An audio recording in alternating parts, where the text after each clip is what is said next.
हाँ भाई दोस्तों, राधे राधे, सबको प्रणाम, सबको नमस्कार, सबको नमस्ते। और एक बार जो है आपका फिर से इस ऑनलाइन डिजिटल प्लेटफॉर्म पर हार्दिक स्वागत और अभिनंदन है।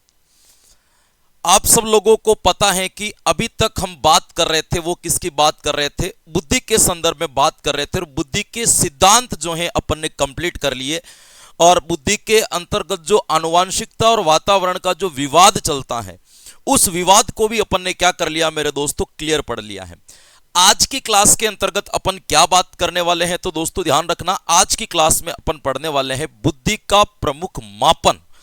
बड़ा इंपॉर्टेंट है और मुझे लगता है 2 दिन की, मान लो आज कल या परसों तक ये पूरे के पूरे खत्म हो जाएंगे और बुद्धि वाला टॉपिक भी पूरा हो जाएगा। फिर व्यक्तिगत भिन्नता ही रहेगा।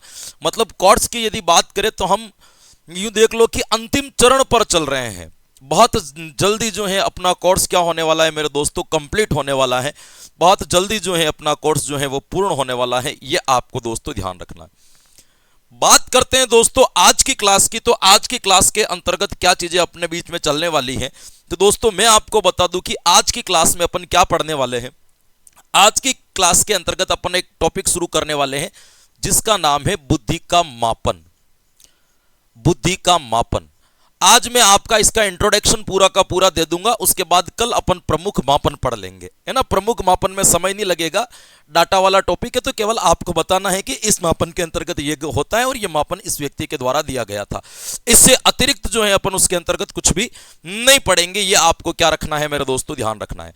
अब अपन आज की बात करें या अपन आज के इसकी बात करें कि हम क्या पढ़ने वाले हैं और किस चीज के ऊपर अपन बातचीत करने वाले हैं, तो मेरे दोस्तों आज आपको ध्यान रखना है कि अपन पढ़ेंगे बुद्धि की मापनी और बुद्धि का मापन कैसे किया जाता है। कहां से बुद्धि के मापन की शुरुआत हुई, है ना। देखो, बुद्धि का मापन कोई पुराना नहीं है, ये लगभग 1910-1912 के आसपास में आया है। मतलब अभी तक कोई ज्यादा समय नहीं हो गया बुद्धि को मापने, लेकिन जब से ये बुद्धि का मापन आया है ना, तब से लेकर के अब तक हम बहुत सारी ऐसी चिंताएं, बहुत सारी ऐसी दुविधाएं, बहुत सारे ऐसे द्वंद्व जो एक उपलब्धि तक जाने के लिए हमें भ्रमित करते रहते थे, कहीं न कहीं हम उसका समाधान जो है बुद्धि लब्धि के मापन के द्वारा निकालने लग गए हैं और बड़ी ट्रेंड से चल रहा है। हमें भी पता है और आपको भी पता है कि यदि मैं आपसे पूछूं कि आपका ब्लड ग्रुप क्या है, तो मुझे ऐसा लगता है कि लगभग सभी बच्चों को पता होगा कि हमारा ब्लड ग्रुप ये है। लेकिन यदि मैं किसी बच्चे से यह पूछूं कि बताओ आपका आईक्यू कितना है, तो मुझे लगता है कि शायद किसी बच्चे को पता होगा कि उनका आईक्यू कितना है।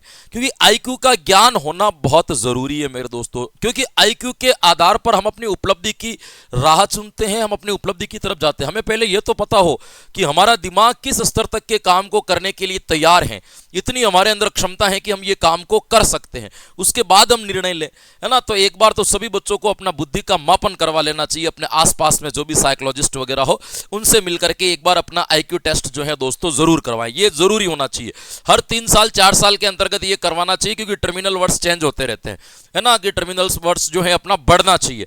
तो इस वजह से आपको ध्यान रखना है कि हर 3 साल 4 साल के अंतर्गत अपना आईक्यू टेस्ट होना कंपलसरी है दोस्तों, जानना है। मुझे भी हो गए 1.5 साल, है ना। उस वक्त 129 के आसपास था, अब पता नहीं बढ़ा है या घटा है, हमें भी नहीं पता, है ना। अच्छा ज्यादा हो सकता है, 140 प्लस तो मेरा भी नहीं है अभी तक, है ना।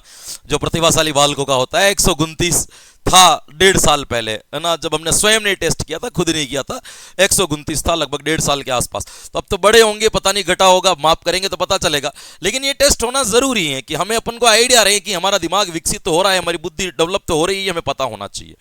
बुद्धि मापन की बात करें मेरे दोस्तों, वैसे तो बुद्धि मापन की बात कब से शुरू हो गई थी, लेकिन आपको ये सबसे इंपॉर्टेंट लाइन, पहली चीज आपको ध्यान रखनी है, वो क्या ध्यान रखनी है, वो ध्यान रखनी है मेरे दोस्तों कि बुद्धि मापन का जनक अल्फ्रेड बिने को माना जाता है।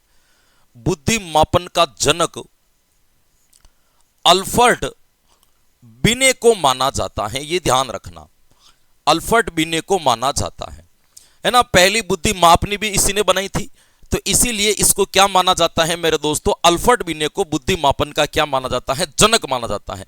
जनक इसलिए भी क्योंकि पहली मापनी का निर्माण करने का जो कार्य किया था वो भी किसने किया था, आपके अल्फ्रेड बिने ने किया था। और ये समय यदि मैं आपको बताऊं तो वैसे डाटा में कभी लिखवाता नहीं हूं सन का, लेकिन ध्यान रखना 1905 के आसपास जो है इसने एक मापनी का क्या कर दिया था मेरे दोस्तों, निर्माण। इस मापनी के अंतर्गत जो वो मापन वगैरह करते थे, अल्पर्ट जो है परीक्षण किया जाता था, है ना, उसका नाम था अल्पर्ट बीने परीक्षण, जो इन्होंने बनाया था। उस परीक्षण का जो नाम था वो अलग से पढ़ूंगा मैं आपको, लेकिन फिर भी आपको ध्यान रखना इन्होंने जो बनाया था उसका नाम क्या था, तो उसका नाम था अल्पर्ट बीने परीक्षण, जो इन्होंने लगभग इसी अल्फर्ट बीने परीक्षण, या फिर उसके बाद में जाने के बाद में इसका नाम जो है इन्होंने बीने साइमन परीक्षण भी रखा था, है ना, आगे जाकर के। तो आपको ये ध्यान रखना, ये सारी चीजें मैं आपको वहां लिखूंगा, यहाँ पे छोड़िएगा, जहां पे मैं आपको मापनीय पढ़ाऊंगा तभी लिखूंगा अल्फर्ट बीने के बारे में। अभी आपको यही ध्यान रखना है कि अल्फर्ट बीने को अपन बुद्धि मापन का क्या मानते, जनक मानते हैं। और इसमें इन्होंने आधार क्या रखा था, भाई ये जो मापन किया था इस मापन में उनका आधार क्या था, किस आधार पे बुद्धि का मापन करते थे। तो दोस्तों ध्यान रखना कि शुरुआत में जो था ना, बुद्धि मापन का आधार मानसिक आयु हुआ करता था। यानी कि आपको ये ध्यान रखना है कि प्रारंभ में जो बुद्धि मापन का आधार माना गया था वो क्या माना गया था, तो प्रारंभ में आपके बुद्धि मापन का आधार जो था वो क्या था, तो बुद्धि मापन का आधार आपके माना जाता था मेरे दोस्तों, वो क्या माना जाता था, वो माना जाता था आपके मानसिक आयु।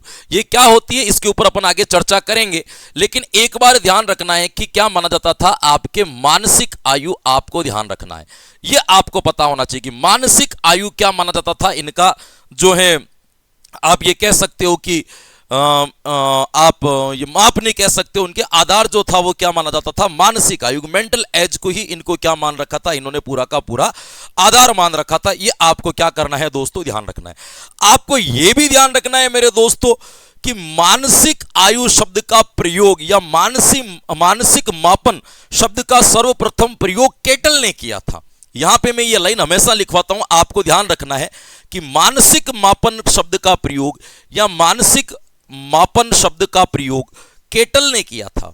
शब्द का प्रयोग किसने किया था, तो वो केटल ने किया था, प्रयोग किया। तो आपको ध्यान रखना है कि किसने किया था, तो उस व्यक्ति का नाम क्या आ जाएगा मेरे दोस्तों, उस व्यक्ति का नाम आपको ध्यान रखना है, वो क्या रखना है मेरे दोस्तों, केटल ध्यान रखना है आपको, इस चीज का आपको क्या रखना है दोस्तों, पता रखना है। हालांकि मानसिक उपलब्धि के बारे में सबसे पहले काम स्टर्न ने किया था, लेकिन मानसिक मापन शब्द का प्रयोग जो सबसे पहले दिया गया था वो किसने दिया था मेरे दोस्तों, तो वो ध्यान रखना आपके दिया गया था इनके द्वारा। किसके द्वारा दिया गया था, तो वो इनके द्वारा। ये तीन बातें आपको याद रखनी है बुद्धि मापन में। पहली बात क्या याद रखनी है, बुद्धि मापन का जनक किसको माना जाता है, तो बुद्धि मापन का जनक अल्फर्ट बीने को माना जाता है। दूसरी बात आपको क्या याद रखनी है, तो दूसरी बात ये याद रखनी है कि बुद्धि मापन का आधार पहले क्या हुआ करता था, तो आपको ध्यान रखना है इसका आधार जो हुआ करता था वो मानसिक आयु हुआ करता था। और तीसरी बात आपको ध्यान रखनी, वो क्या ध्यान रखनी कि मानसिक मापन शब्द का प्रयोग सबसे पहले किसने किया था, तो वो किसने किया था, आपके केटल ने किया था। ये आपको क्या रखना है दोस्तों, ध्यान रखना है। अब मैं आपको बुद्धि मापन का संप्रत्यय समझा देता हूं, उसके बाद मैं आपको मानसिक आयु और तैथिक आयु, बेसल वर्ष, टर्मिनल वर्ष के ऊपर बात करूंगा। अब इसके बाद में अपन को मापन में एक चीज और ध्यान रखनी पड़ती है कि बुद्धि मापन का एक स्ट्रक्चर बना हुआ है, बुद्धि मापन का जो है आपके एक सूत्र बना हुआ है, बुद्धि मापन का संप्रत्यय। हेडिंग होगी अपनी बुद्धि मापन का संप्रत्यय। आज अपन को बेसिक बातें जाननी है, बुद्धि मापन का संप्रत्यय। तो बुद्धि मापन का संप्रत्यय सबसे पहले किसके द्वारा दिया गया था, तो दोस्तों बुद्धि मापन के संप्रत्यय के अंतर्गत दो तीन बातें अपन को क्या रखनी पड़ेगी मेरे दोस्तों, याद रखनी पड़ेगी। क्या याद रखनी पड़ेगी, पहली चीज तो यह है मेरे दोस्तों कि बुद्धि मापन के संप्रत्यय की बात करें तो यह बात बिल्कुल सही है कि बुद्धि मापन का जो सूत्र दिया गया था या बुद्धि मापन का जो आपके स्ट्रक्चर्स दिया गया था वो टर्मन के द्वारा विकसित किया गया था, इसमें कोई दो मत वाली बात नहीं है। भाई विकसित जो किया गया था वो किसके द्वारा विकसित किया गया था, तो आपको इसमें ध्यान रखना है कि वो टर्मन के द्वारा विकसित किया गया था, इसमें वो कोई वाली बात नहीं है। लेकिन आपको ये ध्यान रखना है टर्मन ने जो विकसित किया था वो 1915 में किया था। उससे पहले मापन की बात एक और विद्वान हुआ था जिसका नाम था विलियम स्टर्न। विलियम स्टर्न ने पहले ही उससे बात कर ली थी, है ना। उससे पहले 1915 में टर्मन ने दिया था, 1912 में स्टर्न ने यह बात कर ली थी कि बुद्धि का मापन होना चाहिए। आपको पता हो तो मैं आपको बता देता हूं कि इसके अंतर्गत किस प्रकार से जो है इस चीज का निर्माण हुआ था। तो पहले स्टर्न ने इसके ऊपर बात की थी, फिर आपको पता हो तो आपके अल्फर्ट बीने का जो परीक्षण है वो आपके एक बार स्टैनफोर्ड विश्वविद्यालय में जाकर के 1916 के आसपास में संशोधित हुआ था। और वो संशोधित करने वाला व्यक्ति जो था उसका नाम था टर्मन। और उसी टर्मन ने क्या किया था, आपके बुद्धि लब्धि सूत्र का क्या किया था मेरे दोस्तों, निर्माण किया था। लेकिन टर्मन से पहले स्टर्न ने जो है दोस्तों बात की थी। अभी कभी कभी यहाँ पे दो प्रकार के कंफ्यूजन हमें देखने को मिल जाए कि गुरुजी आप सीधा सीधा बताइए कि यदि अपन को ये पूछ लिया जाए, है ना कि सबसे पहले यदि आपको ये पूछ लिया जाए मेरे दोस्तों कि आपको एक तरीके से ये किया जाए कि अपन जनक का नाम आ जाएगा तो अपन जनक का जो नाम है वो किसको मानेंगे या किसको जो है इसको स्वीकार करेंगे। तो देखो संप्रति तो पहले स्टर्न ने दिया था, पूर्ण संप्रति किसने दिया था, टर्मन ने। यदि आपको ये पूछे कि बुद्धिमापन का संप्रति किसने दिया, आंसर टर्मन, सिंपल है। सबसे पहले बुद्धिमापन का संप्रति किसने दिया, स्टर्न को सही करना पड़ेगा, है ना। 1912 की बात है मेरे दोस्तों, किसकी बात है आपके, 1912 की बात करते हैं। और उस 1912 के अंतर्गत आपके सामने एक विद्वान आता है जिसका नाम है स्टर्न, विलियम स्टर्न। इन्होंने एक सूत्र दिया था, इन्होंने कहा था कि किसी भी बुद्धि का मापन करने में मानसिक आयु की भूमिका बहुत ज्यादा होती है। इन्होंने एक सूत्र भी दिया था, वो सूत्र क्या था, अधूरा सूत्र था। वो सूत्र था कि इन्होंने कहा कि मानसिक आयु, और सीधा सीधा इन्होंने भाग दे दिया था आपके वास्तविक आयु में। ये एक प्रकार से अधूरा सूत्र था, ये पूर्ण नहीं हो पाया। हालांकि ये सूत्र गाइडों में लिखा हुआ मिलता है, ऑथेंटिक किताब में ये कभी बात नहीं लिखी गई है कि स्टर्न ने इस प्रकार का सूत्र दिया था। स्टर्न ने जो सूत्र केवल इतनी सी बात की थी कि मानसिक आयु के आधार पर बालक की बुद्धि लब्धि का मापन किया जाना चाहिए, ये आपको।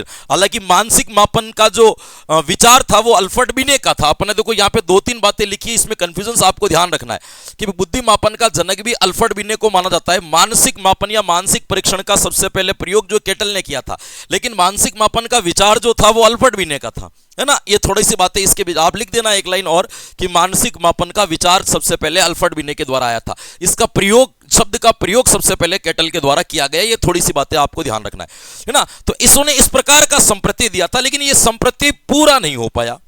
ये संप्रति क्या नहीं हो पाया मेरे दोस्तों, पूरा नहीं हो पाया। तो फिर आपके अल्फ्रेड बिने का जो परीक्षण था, जिसको अपन बिने साइमन परीक्षण कहते हैं, उनका एक संशोधन हुआ था 1916 के आसपास। और वो 1916 के आसपास में एक यूनिवर्सिटी है जिसका नाम है स्टैनफोर्ड यूनिवर्सिटी। तो इसका परीक्षण भी होगा, स्टैनफोर्ड बिने परीक्षण इसका नाम रख दिया गया था, क्योंकि बिने का ही संशोधन था, है ना। तो वहां पे आपके बुद्धि लब्धि सूत्र का क्या होता है मेरे दोस्तों, जन्म होता है। वहां पे बुद्धि लब्धि सूत्र जो है आपके आता है, जो कौन देता है, तो वो टर्मन देता है, क्योंकि ये संशोधन भी किसने किया था, आपके टर्मन ने दिया था। तो बुद्धि लब्धि का पूरा सूत्र जो दिया है वो टर्मन ने दिया है। ये सारी बातें अपन वहां पे, ये स्टैनफोर्ड बिने परीक्षण वगैरह ये सब मैं आपको वहां पढ़ाऊंगा। यहां पे आपको ध्यान रखना है कि 1916 की बात है, संशोधन किसने किया था, संशोधन किया था टर्मन ने। और ये आपके बुद्धि का संप्रति देता है, और वो संप्रति क्या देता है कि मानसिक आयु का भाग वास्तविक आयु के साथ देकर के उसके 100 का गुणा कर दिया जाए तो आपका आईक्यू आ जाएगा। यानी कि इनकी नजर में आईक्यू क्या है, आईक्यू लाने के लिए आपको क्या करना पड़ेगा, इस सूत्र का प्रयोग करने का। तो ये तो आपका प्रथम संप्रत्यय कहलाता है कि सबसे पहले बुद्धि का संप्रत्यय स्टर्न ने दिया था, जो इस प्रकार का अपन मान सकते। लेकिन वर्तमान में जो प्रचलित है, जो सबसे ज्यादा मान्य है, वो आपके ये वाला सूत्र बताया जाता है कि बालक की मेंटल एज, है ना, उसका जो है अपन एक तरीके से उसको वास्तविक आयु के साथ भाग देकर के 100 से यदि गुणा कर लेते हैं तो हमारा मापन लगभग क्या है दोस्तों, आ जाएगा। ये आपको ध्यान रखना है। तो मानसिक लब्धि का जो संप्रति दिया था, मानसिक लब्धि का जो रूप दिया था, वो तो स्टर्न ने दिया था, और पूरा सूत्र बना दिया था वो किसने बना दिया था, टर्मन ने। कब बनाया था, तो ये मौखिक रूप से आपको याद रखना है कि ये बात तब की थी जब टर्मन ने आपके अल्फ्रेड बिने परीक्षण का जो है स्टैनफोर्ड यूनिवर्सिटी के अंतर्गत क्या किया था, संशोधन किया था। उस वक्त इस बुद्धि लब्धि सूत्र का क्या होता है मेरे दोस्तों, जन्म होता है। क्लियर। अब देखिएगा, आपको यह पता है कि बुद्धि मापन में आवश्यकता किसकी होती है, तो आपको ध्यान रखना है कि बुद्धि मापन में हमें दो चीजें चाहिए होती है। बुद्धि मापन में आवश्यकता, यदि आप किसी बालक के बुद्धि का मापन कर रहे हो तो आपको बुद्धि मापन में दो चीजों की आवश्यकता पड़ती है। कौन कौन सी दो चीजें मेरे दोस्तों, एक चीज तो जो होती है उसको अपन कहते हैं तैथिक आयु, या इसको कह सकते हैं अपन वास्तविक आयु, रियल एज। बच्चे की जो रियल, जो बर्थ के हिसाब से चल रही है, उस आयु की हमें क्या होती है, आवश्यकता होती है। और दूसरे नंबर पर अपन को आवश्यकता होती है उसकी मानसिक आयु की, उसकी मेंटल एज कितनी है, मानसिक आयु, मेंटल एज, दूसरे नंबर पर इसकी आवश्यकता होती है। अब देखो, तिथि का आयु तो सबको पता होती है कि बालक की तिथि के अनुसार निकाल देगी, हम 27 साल के, हम 25 साल के, हम 22 साल के, बर्थ के हिसाब से पता चलता है। लेकिन मेंटल एज का पता कैसे चलता है, मानसिक आयु का पता कैसे चला जाता है? यदि आप खुद मानसिक आयु निकालना सीख जाओ ना, तो कल आप खुद बुद्धि परीक्षण कर सकते हो। बालक की बुद्धि लब्धि बता दो यदि आपको मेंटल एज पता है तो। अब दिक्कत जो होती है, साइकोलॉजिस्ट के पास क्यों जाना पड़ता है? क्योंकि हमें हमारी मेंटल एज नहीं पता है। अब मेंटल एज निकालने के कुछ स्ट्रक्चर्स होते हैं, या कुछ एकांश होते हैं, कुछ प्रश्नावलियां होती है, कुछ विधियां होती है, कुछ मेथड्स होते हैं, तो उसके आधार पर आपके मेंटल एज निकाली जाती है। मानसिक आयु का मतलब है कि आप किस आयु स्तर का कार्य कर पा रहे हैं। भाई इनमें तो कुछ लिखना ही नहीं है, तैथिक आयु और वास्तविक आयु तो आप पहचानते हो। मानसिक आयु मतलब का मतलब क्या होता है, किस आयु स्तर का कार्य कर पा रहे हैं, किस आयु स्तर का कार्य कर पा रहे हैं, कार्य कर पा रहे हैं, कर पा रहे हैं। इसको अपन जो कहेंगे वो क्या कहेंगे मेरे दोस्तों, मानसिक आयु। जैसे सपोज मानो कि मान लीजिए कि एक बालक की रियल एज जो है वो 15 साल है, लेकिन वो बालक वो काम कर लेता है जो एक 18 साल का बालक कर लेता है, तो उसकी मेंटल एज कितनी मानी जाएगी? उसकी मेंटल एज मानी जाएगी 18 साल। अब कभी कभी यह भी हो सकता है कि बालक की वास्तविक आयु से कम जो है उसकी मानसिक आयु हो सकती है। जैसे बालक 15 साल का है, लेकिन वो काम उतना ही कर पाता है जितना एक 12 साल का बच्चा करता है, तो उसकी मानसिक आयु कितनी हो जाएगी? तो उसकी मानसिक आयु 12 वर्ष हो जाएगी, और वास्तविक आयु कितनी हो जाएगी? 15 वर्ष। अब ये मानसिक आयु आप अनुमान से पता नहीं लगा सकते हो, स्ट्रक्चर से पता चलेगा, सूत्रों से पता चलेगा, प्रश्नावलियों से पता चलेगा। अब जिस बालक की मानसिक एज अधिक होती है, मानसिक आयु अपनी उम्र से ज्यादा होती है, कि बच्चे की उम्र कम है और सोच ज्यादा रहा है, उम्र से ज्यादा काम कर रहा है, तो इसका मतलब उसको प्रतिभाशाली या अति श्रेष्ठ मानेंगे। यदि वो अपनी आयु से कम मानसिक आयु रखता है तो उसको अपन थोड़ा सा मंद बुद्धि बालक मानेंगे, और जितनी आयु है उतनी उसकी मानसिक आयु है, ऐसे बालकों को हम सामान्य बालक मानते हैं। 15 साल का बच्चा है, वो उतना काम कर पा रहा है जितना एक 15 साल का बच्चा कर लेता है ना, उसकी मानसिक आयु अपन कहेंगे ये सामान्य बालक है। अब किसी बालक की मान लीजिए कि मानसिक एज आयु जो है उसकी वास्तविक आयु से अधिक है, 15 साल का बच्चा 18 साल का काम कर रहा है, तो अपन ये कहेंगे ये प्रतिभाशाली या अतिश्रेष्ठ बालक है। एक बालक की एज 15 साल है, लेकिन वो काम इतने कर पा रहा है जितना 12 साल के बच्चे करते हैं, तो हम उसको कहेंगे कि ये मंद बुद्धि बालक है ना, ये इतना नहीं सोच पाता, इसकी आयु जो है ना मंद बुद्धि में गिनी जाएगी। ये स्ट्रक्चर सारे मेंटल एज के आधार पर क्या किए गए थे, आपके तैयार किए गए थे। अब यहां पे आपको देखना है, मैंने आपको यहां पे बता दिया कि किस आयु स्तर का कार्य कर पा रहा है। अब यहां पे मैं एक चीज लिख रहा हूं जो आपको ध्यान रखना, यदि मानसिक आयु वास्तविक आयु से अधिक हो, यदि मानसिक आयु वास्तविक आयु से क्या हो मेरे दोस्तों, वास्तविक आयु से अधिक हो, अधिक, एक कंडीशन बनती है, वो कौन सी बनती है? यदि मानसिक आयु और वास्तविक आयु बराबर हो, यदि मानसिक आयु और आपके वास्तविक आयु बराबर हो, यदि मानसिक आयु तथा वास्तविक आयु समान हो, वास्तविक आयु बराबर हो, आयु बराबर हो, बराबर हो। तीसरी, यदि मानसिक आयु वास्तविक आयु से कम हो, यदि मानसिक आयु वास्तविक आयु से कम हो, वास्तविक आयु से कम हो। अब 3 कंडीशन हमारे सामने निकल करके आती है। अब यदि मानसिक आयु वास्तविक आयु से अधिक है तो अपन इसको कहेंगे ये बच्चा प्रतिभाशाली है, या ये बच्चा श्रेष्ठ बालक है, अति श्रेष्ठ बालक है, अपन इनको ये कहेंगे। यदि ये मानसिक आयु और वास्तविक आयु बराबर है तो हम इसको क्या कहेंगे, ये एक प्रकार का कौन सा बालक कहलाएगा, आपके सामान्य बालक कहलाएगा। और यदि मानसिक आयु वास्तविक आयु से क्या है मेरे दोस्तों, कम है, तो अपन इसको ये कहेंगे कि सीमांत मंद, या फिर ये कौन सा बालक है, मंद बालक है।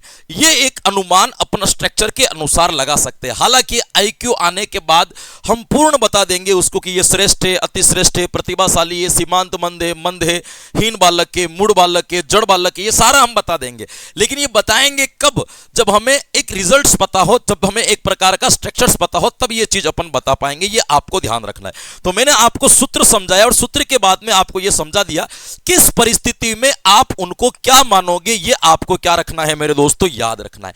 क्लियर।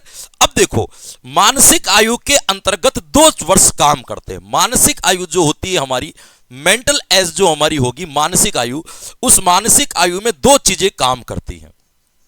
ध्यान रखना, मानसिक आयु के अंतर्गत कितनी चीजें काम करती है? तो मेरे दोस्तों, मानसिक आयु में 2 चीजें काम करती हैं। एक को तो कहते अपन बेसल वर्ष या बेसल ईयर, कुछ भी कह सकते हो, और एक को जो आपके कहा जाता है वो कहा जाता है टर्मिनल वर्ष। एक जो होगा वो तो कौन सा वर्ष कहा जाएगा? आपके बेसल वर्ष, और एक को क्या कहा जाएगा? आपके टर्मिनल वर्ष। अब मानसिक आयु में बेसल वर्ष और टर्मिनल वर्ष क्या होते हैं, इसको समझिए। बालक जिस आयु स्तर का कार्य कर पा रहा है उसको तो हम कहेंगे बेसल वर्ष। बालक जिस आयु स्तर का कार्य कर पा रहा है उसे तो हम क्या कहेंगे? बेसल वर्ष।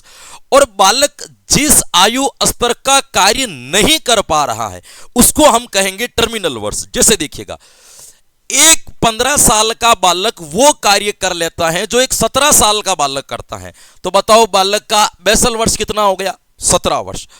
एक बालक वो कार्य नहीं कर पाता है, 15 साल का बालक वो कार्य नहीं कर पाता है जो एक 18 साल का बालक करता है, तो बताओ टर्मिनल वर्ष कौन सा होगा? 18 वर्ष। यानी कि बेसल वर्ष के जस्ट बाद वाला जो वर्ष होता है उसको अपन टर्मिनल वर्ष ही कहते हैं।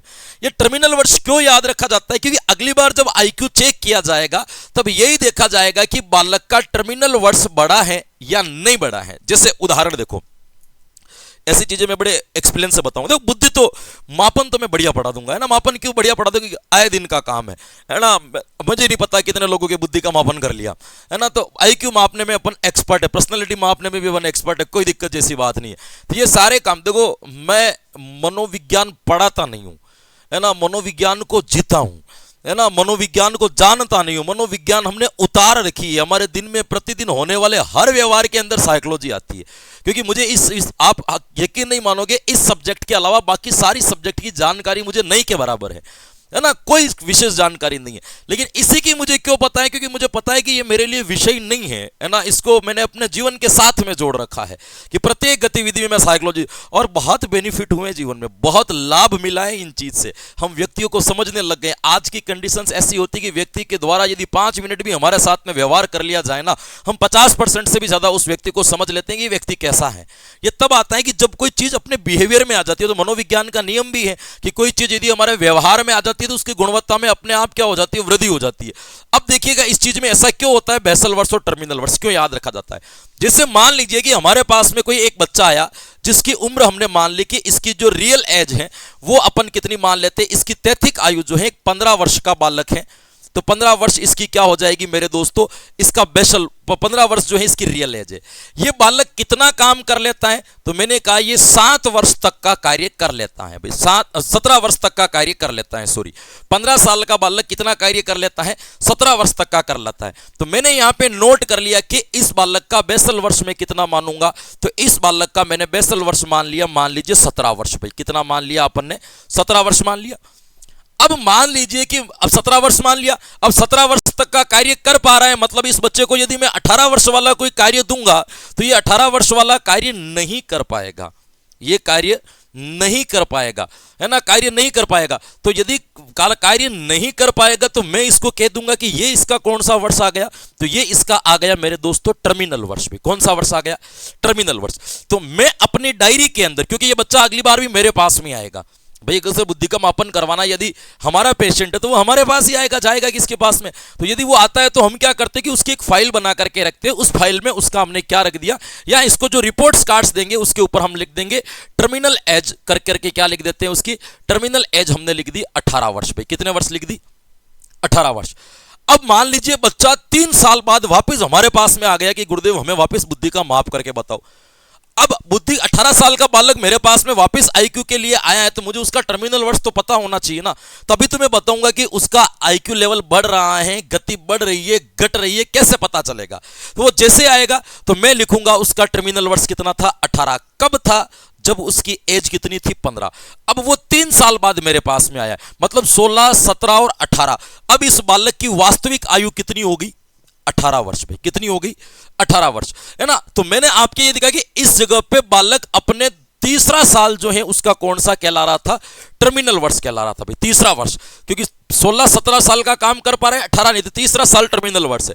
तो मैं यहां पे ये लिखूंगा कि इस बालक का अभी टर्मिनल वर्ष कौन सा चल रहा है, तो मैं देखूंगा यहां पे 19, 20 और 21, क्योंकि ये तो चलना ही चाहिए भाई, 3 साल आगे चल रहा है यहां पे, तो ये टर्मिनल वर्ष तो यहां पे आगे चलना ही चाहिए 21 साल का, तो 21 साल का उसका टर्मिनल वर्ष होना चाहिए। तो पहले तो मैं टर्मिनल वर्ष चेक करूंगा कि टर्मिनल वर्ष में कहीं गिरावट तो नहीं आई है। ऐसा भी तो हो सकता है कि अब बालक वही काम कर पा रहे हैं जो केवल एक 20 साल का बालक करता है, 1 साल टर्मिनल वर्ष डाउन हो गया है, तो इसका मतलब बुद्धि का लेवल बढ़ने की जगह पे बुद्धि का लेवल घटा है। लोग ये लिखाते हैं कि बुद्धि या आईक्यू लेवल हमेशा बढ़ता है, मैं कहता हूं कि आईक्यू लेवल घटता भी है। ये कभी नहीं हो सकता कि वो लेवल बढ़ेगा ही बढ़ेगा, ये अपने चिंतन स्तर, अपनी मानसिक क्रियाओं के ऊपर निर्भर करेगा कि हम इसको कितना बढ़ाना चाहते हैं। बाकी ये घट भी सकता है, इसकी कोई गारंटी नहीं है। अब मान लो कि मुझे पता चला कि टर्मिनल रिसोर्स क्या हो गया 20, आईक्यू की जरूरत ही नहीं है, अब तेरे आईक्यू चेक करना ही नहीं है, क्योंकि आईक्यू में गिरावट आ रही है, तो एक काम कर, दिमाग वाले काम दे, फिर उसको थेरेपी देंगे 2 महीने की, है ना, पहेलियां सुलझाओ, ये सुलझाओ वगैरह जो भी हमारे पास में होता है वो देंगे। अब उसके ऊपर उसकी दिमाग की एक्सरसाइज करवाएंगे, 3 महीने एक्सरसाइज करवाने के बाद वापस आईक्यू करेंगे, तो हमें पता चलेगा कि अब इसका टर्मिनल वापस कितना आ गया, 21, जितना होना चाहिए, मतलब अब सामान्य है। तो मान लीजिए कि हमने चेक किया 21, पहले चेक करेंगे, हमारा प्रूफ हो गया, प्रूफ होने के बाद हम 22वां वर्ष चेक करेंगे। अगर मान लो 22 साल का काम भी कर पा रहे हैं तो हम 23वां करेंगे। अब पता चलेगा कि बेसल वर्ष उसका 22 हो गया और टर्मिनल वर्ष उसका कितना हो गया 23, मतलब बुद्धि ग्रोथ कर रही है। ध्यान रखना, 3 साल के आईक्यू लेवल के अंतर्गत कोई ज्यादा अंतर नहीं आएगा। यदि आपकी बुद्धि लब्धि 125 से और आप 3 साल बाद कराने जाओगे तो आईक्यू में मान लो 126 ही आया, तो आप ये कह रहे हैं 1% ही बढ़ा है, उससे मतलब नहीं है। टर्मिनल वर्ष कितना डेवलप हुआ है ना भाई, बेसल वर्ष में वृद्धि हुई है तो टर्मिनल वर्ष अपने आप आगे जाएगा। तो बेसल वर्ष कितने बड़े हैं, इसीलिए हमें कौन सा वर्ष याद रखना पड़ता है, टर्मिनल वर्ष। तो मानसिक आयु में ये दोनों चीजें दोस्तों ध्यान में रखनी पड़ती है ना, इसीलिए इनकी भूमिका थोड़ी सी क्या होती है, महत्वपूर्ण। तो बताओ बेसल वर्ष की क्या लिखूंगा, जिस आयु स्तर का कार्य कर पाए, जिस आयु स्तर का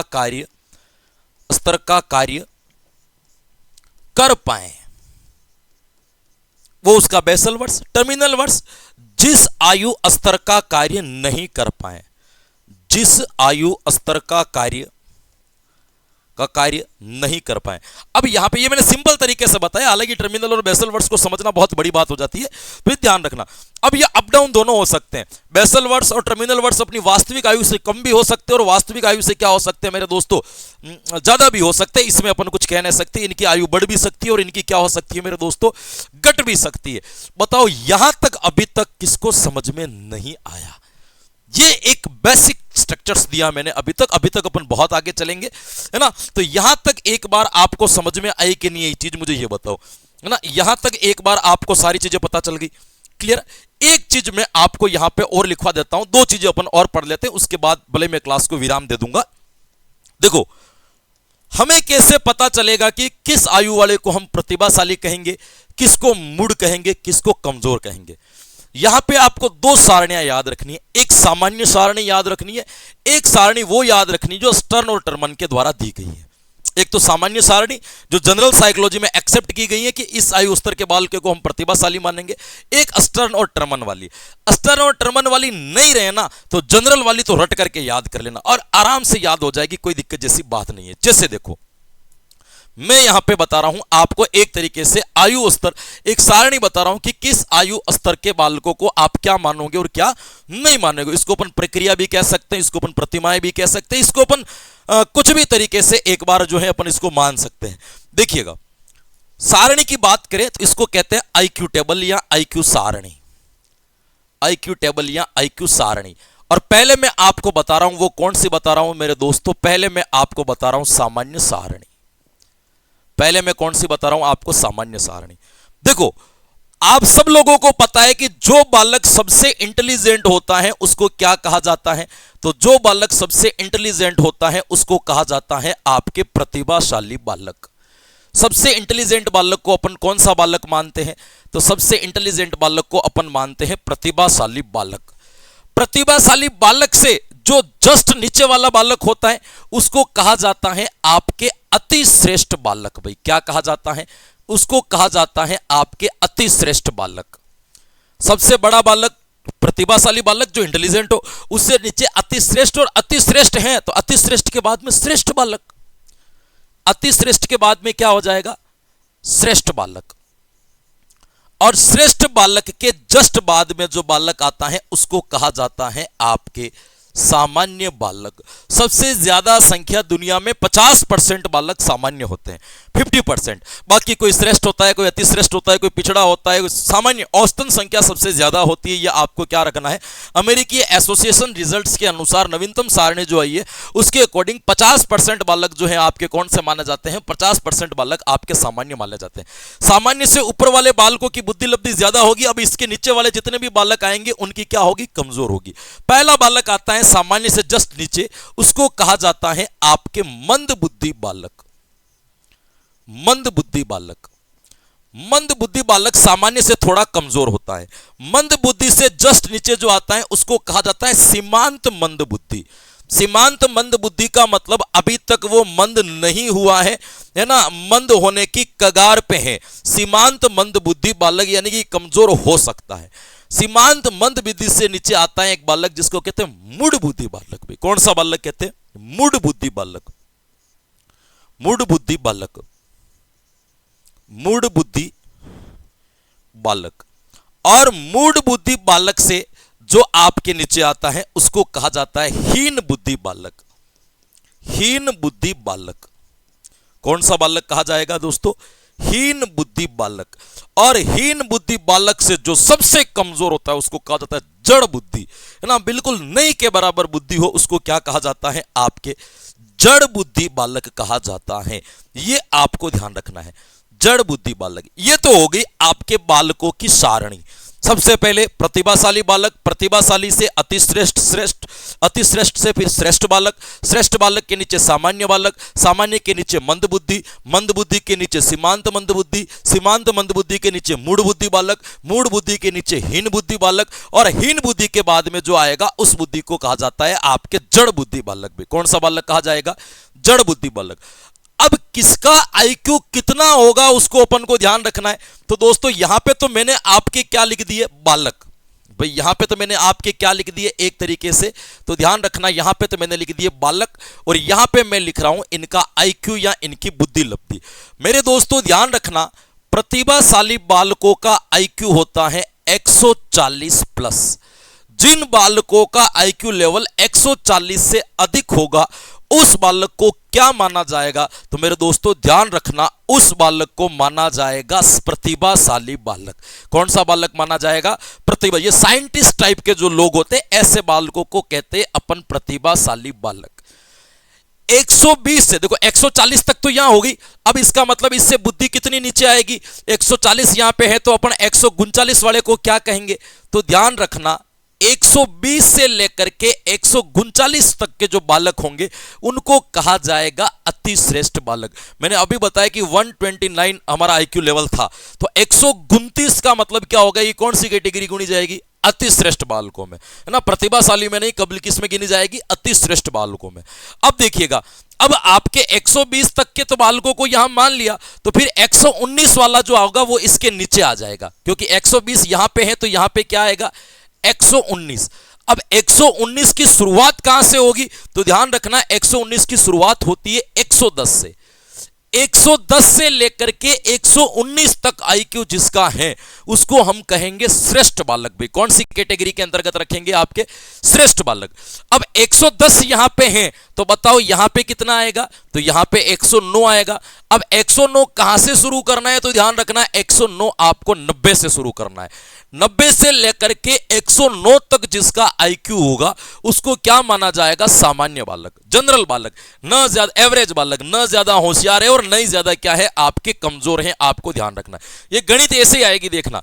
अब मंद बुद्धि है तो बताओ यहां पे 80 है तो यहां पे कितना आएगा, 89, और 89 के आगे लिख दो 80, यानी कि जो मंद बुद्धि बालक होगा उसका आईक्यू लेवल कितना होगा, आपके 80 to 89 आपको क्या रखना है, उसका आईक्यू माना जाएगा। क्लियर। अब देखो इस गणित को चलाने में कोई ज्यादा मेहनत नहीं करनी है दोस्तों, एक एक संख्या कम करता जाना है, अपने आप आ जाएगा।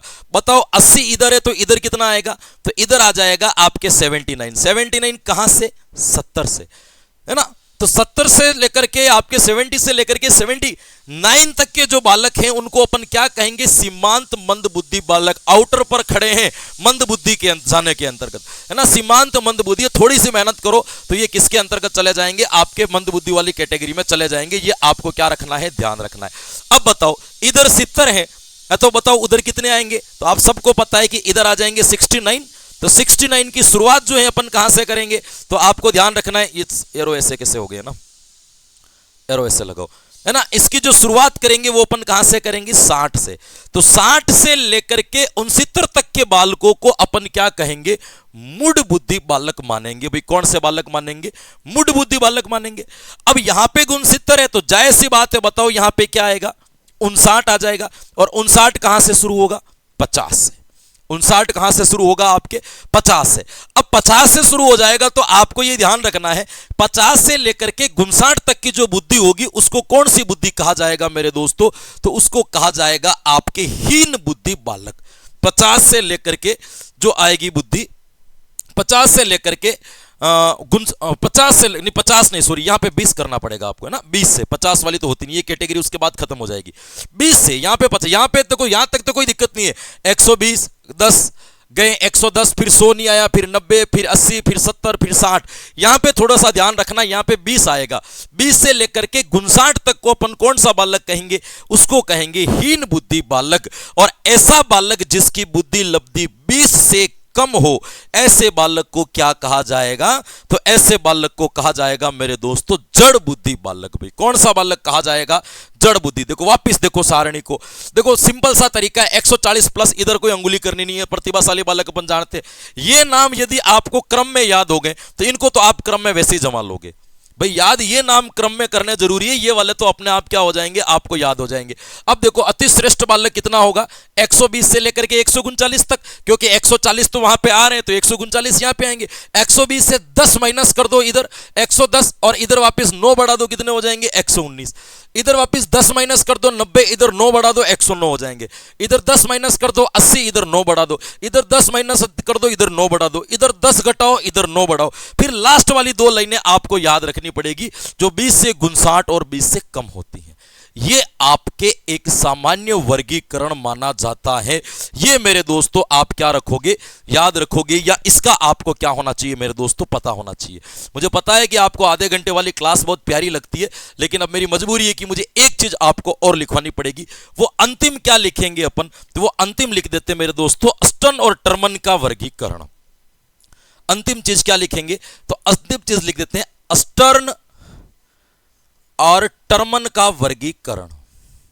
आपको पहला वाला ही याद रखना है, ध्यान रखना है, ये कम पूछा जाएगा। स्टर्न और टर्मन के अनुसार आपको केवल एक ही चीज याद रखनी है जो मैंने आपको सारणी बता रखी है। छोड़ो इसको लिखाते ही नहीं है, कंफ्यूजन ही नहीं होना है कि लिखे हैं, चलो लिखवा देता हूं, है ना। आपको वही याद रखना है जो मैंने बताया। कोई सा भी प्रश्न आ जाए आपको उसी सारणी में से उत्तर देने, ये आपको ध्यान रखना है। अस्टन और टर्मन में केवल एक आध नंबर का जो है ऊपर नीचे वाला भाव है, वो कोई भाव नहीं है। बाकी जो मैंने सारणी लिखवाई है आपको पहले वाली, कभी भी आपको आईक्यू लेवल से बालक की बुद्धि लब्धि पूछ लिए जाए तो उस पहली वाली सारणी में से उत्तर देना है। अस्टन और टर्मन वाली याद नहीं है तो भी आप पहली वाली सारणी से दे देना। लगभग ऑप्शन आपको पहली वाली सारणी के मिलेंगे, दूसरी वाली के आपको कम मिलेंगे विकल्प में। फिर भी मैं बता देता हूं, देखो इनके अनुसार भी पहला बालक तो कौन सा होगा, तो जब सबके प्रतिभाशाली हो रहा है तो इनका भी पहला बालक तो कौन कहलाएगा मेरे दोस्तों, इनका भी पहला बालक वही होगा, प्रतिभाशाली। और इसका आईक्यू कितना है, तो इसके लिए भी इसका आईक्यू 140 प्लस ही है।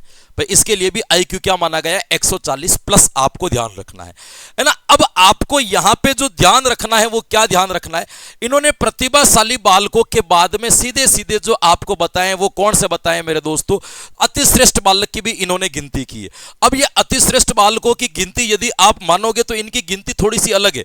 अब इन्होंने श्रेष्ठ बालक जो बताया ना, इन्होंने अतिश्रेष्ठ बालक की जगह पे सीधा का सीधा तुलना किससे कर ली बताओ, श्रेष्ठ बालक से। और ये श्रेष्ठ बालक का आईक्यू बता दिया इन्होंने 120 से 130। अब 130 से 140 वाले को क्या माने, भाई एक दिक्कत जैसी बात हो ही जाती है अपने पास में कि भाई इसको अपन क्या मानेंगे, या तो 130 से 140 वाले। अब कुछ लोग क्या लिखते हैं कि 130 से 140 वाले को श्रेष्ठ माना जाएगा।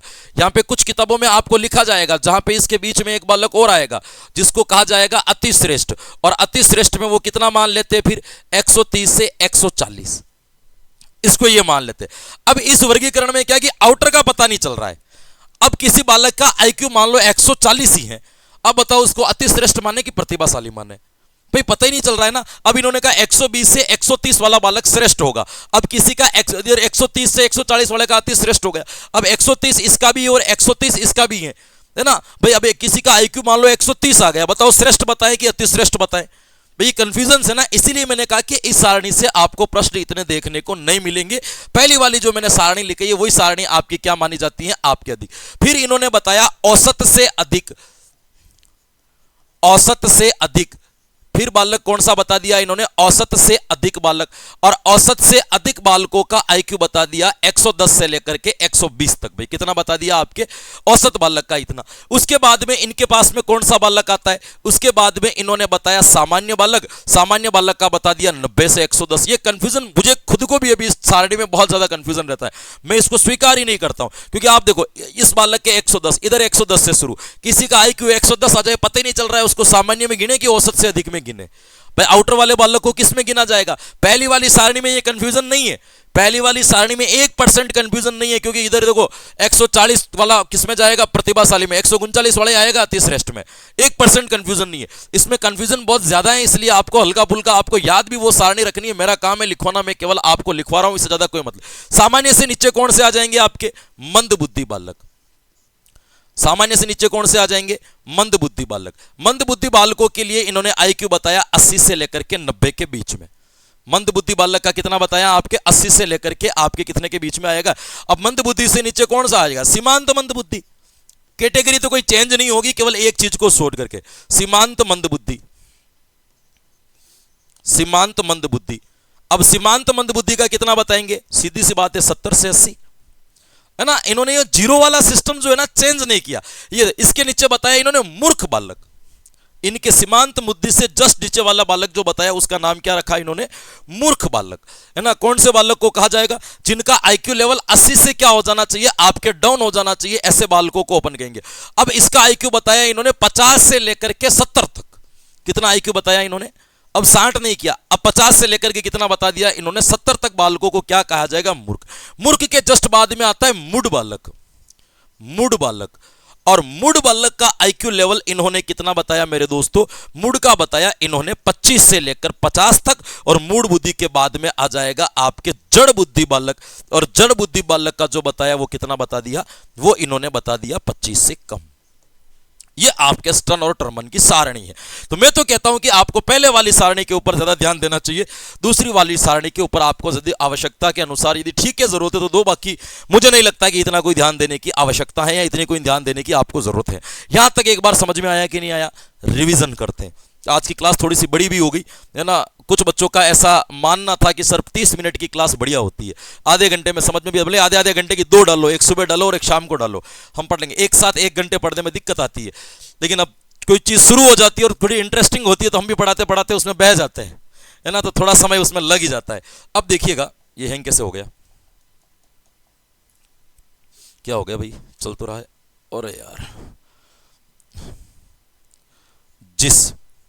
चलिएगा, है ना। हमने पढ़ना शुरू जो किया था वो कहां से शुरू किया था मेरे दोस्तों? बुद्धि मापन में। बुद्धि मापन का जनक अल्फ्रेड बिने को माना जाता है ना। मानसिक मापन का पहले विचार भी इन्होंने दिया था। बुद्धि मापन का आधार मानसिक आयु को माना गया।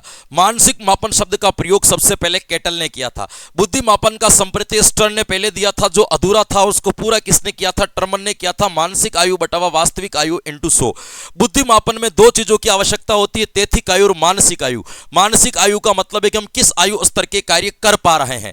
यदि मानसिक आयु से वास्तविक आयु अधिक होगी तो बालक प्रतिभाशाली होगा, मानसिक आयु वास्तविक आयु बालक बराबर होगी तो बालक को सामान्य मानेंगे, और यदि मानसिक आयु से वास्तविक आयु कम होगी तो बालक को क्या मानेंगे? मंद कैटेगरी में मानेंगे। ध्यान रखना, मानसिक आयु में 2 वर्ष कार्य करते, एक बेसल वर्ष और एक टर्मिनल वर्ष। किस स्तर का कार्य कर पा रहा है उसको तो हम कहेंगे बेसल वर्ष, और किस स्तर का कार्य नहीं कर पा रहा है उसको हम कौन सा कहेंगे? उसको हम कहेंगे मेरे दोस्तों टर्मिनल वर्ष। उसके बाद अपन ने एक सारणी पढ़ी थी जो सामान्य सारणी, प्रतिभाशाली बालक 140 प्लस, अति श्रेष्ठ बालक 120 से 139, श्रेष्ठ बालक 110 से 119, सामान्य बालक 90 से 109, मंद बुद्धि बालक 80 से 89, सीमांत मंद बुद्धि बालक है ना आपके 70 से 79, मूढ़ बुद्धि बालक 60 से 69 है ना, हीन बुद्धि बालक 20 से 59 और आपके जड़ बुद्धि बालक जो होंगे वो 20 से क्या माने जाएंगे, कम। ये सामान्य सारणी और यही याद रखनी है, आपको ध्यान रखना, यही सारणी आपको याद रखनी है, ये ध्यान रखना। उसके बाद अस्टन और टर्मन की बताई थी जो कंफ्यूजन वाली है, प्रतिभाशाली 140, श्रेष्ठ 120 से 130, कुछ लोग किताबों वाले अति श्रेष्ठ भी लिखते हैं बीच में जो 130 से 140 मानते, औसत से अधिक 110 से 120, सामान्य 90 से 110, मंद बुद्धि 80 से 90, सीमांत मंद बुद्धि 70 से 80, मूर्ख बालक 50 से 70, मूढ़ बालक 25 से 50 और जड़ बुद्धि बालक कितना हो जाएगा आपके 25 से कम। ये आपको सारणी याद रखनी है। इसके बाद अपन कल पढ़ेंगे बुद्धि परीक्षण के प्रकार या बुद्धि परीक्षण के भाग। हालांकि पढ़ना तो मैं आज ही चाह रहा था कि भाग तक का तो मैंने टारगेट बनाया था कि मैं इतना तो पढ़ा दूंगा, लेकिन समझाते समझाते मैं थोड़ा सा बह जाता हूं, तो ये थोड़ा सा क्या है मेरे दोस्तों रह जाता है। एक तो कमेंट में कंजूसी आ रही है तो उसको थोड़ी सी सुधारें, आप ज़्यादा से ज़्यादा कमेंट करें, है ना। व्यूज़ मेरे भले कम आ रहे, कोई दिक्कत नहीं है, 70 आए, 60 आए, 50 आए, 5 आए, 10 आए, लेकिन जितने व्यूज़ है उतने कमेंट तो आए। प्रतिक्रिया देना जरूरी है।